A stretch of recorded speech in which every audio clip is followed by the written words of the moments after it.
نحمدہ و نصلی علی رسولہ الکریم اما بعد فاعوذ باللہ من الشیطان الرجیم بسم اللہ الرحمن الرحیم رب اشرح لی صدری ویسر لی امری واحلل عقدۃ من لسانی یفقہوا قولی آمین اللہم صلی علی محمد وعلی آل محمد وبارک وسلم۔ یوٹیوب چینل بزم فاطمہ مع القرآن لے کر آپ کی خدمت میں حاضر ہوں۔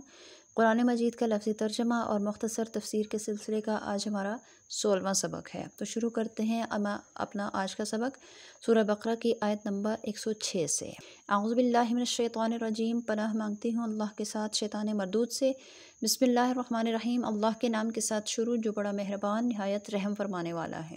ما جو ننسخ منسوخ کرتے ہیں ہم، من آیتن کوئی آیت، جو آیت ہم منسوخ کر دیتے ہیں، او یا ننسہا فراموش کرا دیتے ہیں اس آیت کو، نأتے تو ہم لے آتے ہیں کوئی دوسری آیت، بخیرن جو بہتر ہوتی ہے، منہا اس پہلی آیت سے، او یا مثلہا اسی کی مثل ہوتی ہے۔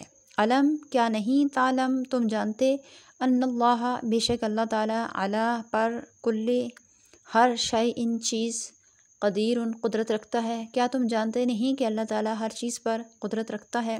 یہودی جو تھے وہ سادہ لوگ مسلمانوں کے ایمان کو متزلزل کرنے کے لیے طرح طرح کے شبہات پیش کرتے۔ ان میں سے ایک یہ بھی تھا کہ قرآن آج ایک حکم دیتا ہے تو کل اسے بدل دیا جاتا ہے اور ایک دوسرے حکم پر عمل کرنے کے لیے کہا جاتا ہے، تو ایسا کرنا اللہ تعالیٰ کی شایان شان نہیں، اس لیے قرآن جو ہے وہ اللہ تعالیٰ کی کتاب ہی نہیں ہے۔ اس شبہ کے رد میں یہ آیت نازل ہوئی۔ نسخ جو ہے یہ اصول فقہ کی خاص اصطلاح ہے، جس کا معنی ہوتا ہے کہ اللہ تعالیٰ نے جو حکم پہلے نازل فرمایا تھا وہ ہمیشہ کے لیے نہیں تھا بلکہ ایک خاص وقت کے لیے تھا۔ جب اس کا وہ وقت ختم ہو گیا تو دوسرا حکم نافذ کر کے پہلے حکم کی مقررہ مدت کے ختم ہونے کا اعلان کر دیا۔ اس میں کسی قسم کی قباحت نہیں بلکہ یہ عین حکمت ہے، کیونکہ عرب جیسی آوارہ قوم کو قانون و آئین کا پابند کرنے کے لیے جن تدریجی اقدامات کی ضرورت تھی وہ کوئی پوشیدہ تو نہیں، اس لیے اگر چند ابتدائی احکام جو محض وقتی مصلحت کے لیے نافذ کیے گئے تھے بعد میں اگر منسوخ کر دیے گئے اور ان کی جگہ دوسرے احکام جو اب ان کی تربیت یافتہ ذہنیت کے مطابق ہیں وہ نافذ کر دیے گئے ہوں تو یہ بالکل درست ہے۔ آیت کا یہ ٹکڑا کہ نأتی بخیر منہا اسی بات کی طرف واضح اشارہ ہے، اور آخر میں سب معترضین کا منہ بند کرنے کے لیے یہ بھی فرما دیا کہ میں قادر مطلق ہوں، جو چاہوں کروں، تمہیں اعتراض کا کیا حق ہے؟ علم کیا نہیں، تعلم تم جانتے، ان اللہ بے شک اللہ تعالیٰ ہی ہے، لہو اسی کے لیے، ملک و بادشاہی ہے، سماوات آسمانوں کی، والارض اور زمین کی، وما اور نہیں، لکم تمہارے لیے، من دون اللہ اللہ کے سوا، من ولی کوئی دوست، ولا نصیر اور نہ ہی کوئی مددگار۔